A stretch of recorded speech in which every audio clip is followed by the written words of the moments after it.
But I feel like that's something that we did a lot different than, I mean, corporate places are kind of like that where they just throw a ton of money on these build outs. Yeah. You know, they'll buy a spot and do like $1 million build out and it'll look super awesome. Like that place looks great. Crazy cool. But people, I mean, I certainly don't go to places just because how they look.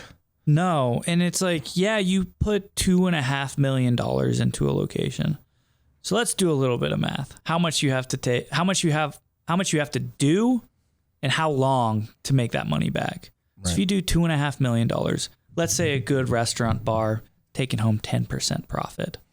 You got to assume the first year or two, you're probably operating at a loss because you're going to have more labor than you think. You're going to have probably your cost of goods aren't going to be super, tightly controlled because you're still figuring out like the area.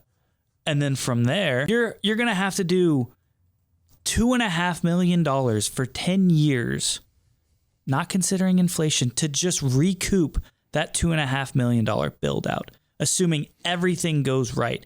And $2.5 million in a restaurant/bar that's 4,400 square feet is a lot of money.